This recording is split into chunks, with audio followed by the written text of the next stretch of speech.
So I'm going to be talking about the SWOT analysis in regards to Fossil. I'm going to be talking about various strategies that Fossil has in place regarding the SWOT analysis, such as SO, ST, WO, and WT strategies. These strategies simply mean strength and opportunity, strength and threat, weakness and opportunity, and weakness and threat, and how certain strengths will match certain opportunities, how certain weaknesses will match certain opportunities, how certain weaknesses will match certain threats, and how certain strengths will match certain threats. First, I'd like to talk about the strategy of strengths and opportunities. I'm going to be talking about how you can bridge a strength into an opportunity. So, an opportunity I've found for Fossil and a lot of fashion companies is the expanding global market for wearable technology and watches. This opportunity is for um, companies such as Apple and Fitbit and Fossil to create wearable technologies that track fitness performance. You can surf app on these technologies. For example, the Apple Watch is a very popular item right now, and Fitbit's a very popular item. So Fossil has introduced Fossil Q, and that is going to help them infiltrate this market. A way they can do that is through strong management relationships with distributors and license agreements.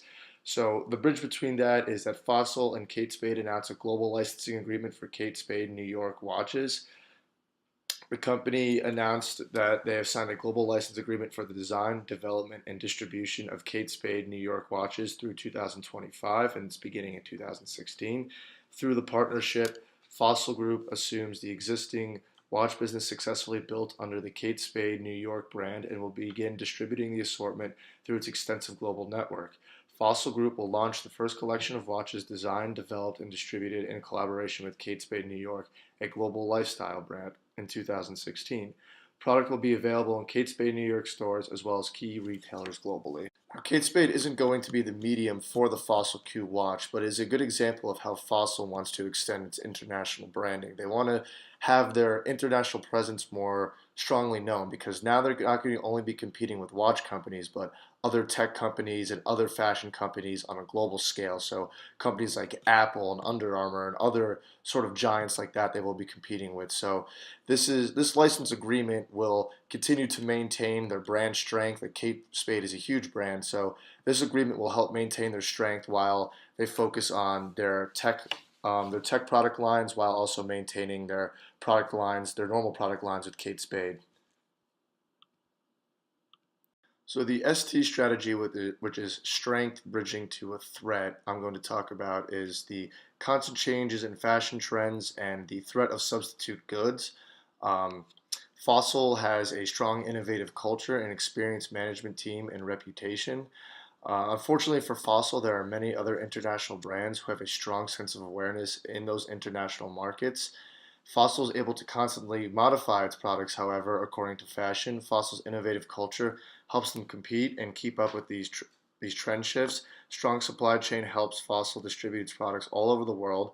Fossil has a wide customer reach and established international presence with many international brands and a strong 10,000 plus employee base. So with excellent global reach, product portfolio, strong management, and brand, Fossil is able to hit on many demographics all over the world. So the innovative culture helps them adapt to constant changes in fashion trends. So, however, it's very difficult to do so. Trends can be detrimental to an investment. So, trends are very volatile. So, if a trend is very short lived and a company puts a lot of investment into a trend and the trend dies out or burns out quick, then the investment may not own up or add up to what the company thought it was going to be. So, companies can misjudge the investment and invest too much long term capital while the trend is short lived. So Fossil is going to need to rely on their strength of their innovative culture to keep up with these trends, trends such as movements towards wearable technologies and wearable fabrics. And as I was mentioning before, the threat of substitute goods.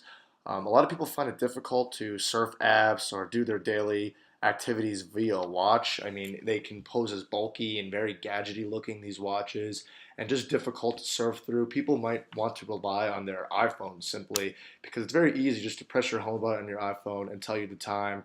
People are used to surfing apps on their iPhones and their smart tablets and phones.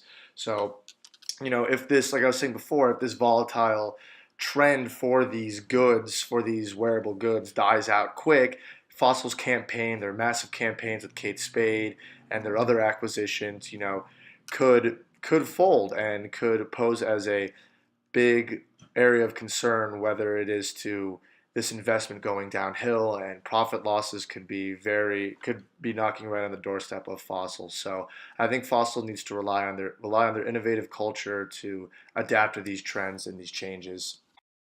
So now we're going to be looking at weaknesses and how a weakness could detriment an opportunity.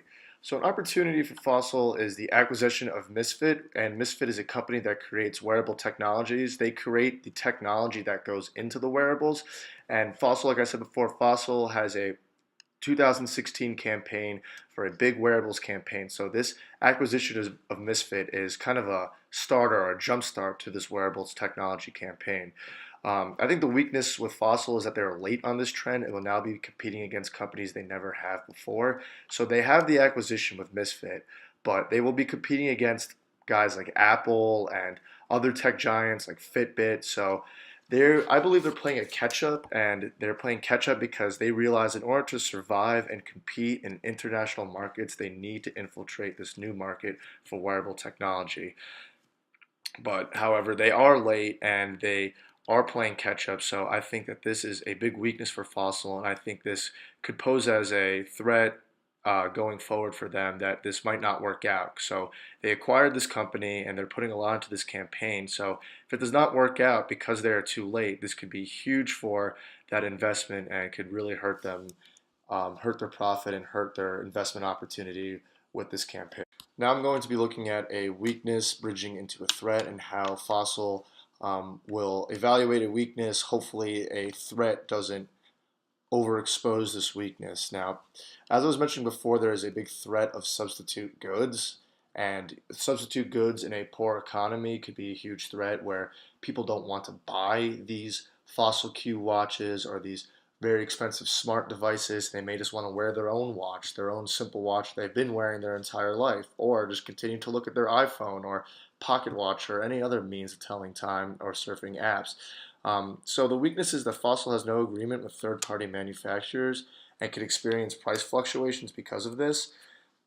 So these third-party manufacturers would help provide the manufacturing benefit to Fossil for creating these goods. So if Fossil experiences these price fluctuations and their campaign does not meet demand, substitute goods can take over and hurt the campaign. Will not necessarily take over, but people can just rely on their substitute goods like they have been relying on this entire time. And that is my SWOT analysis divided up into different strategies.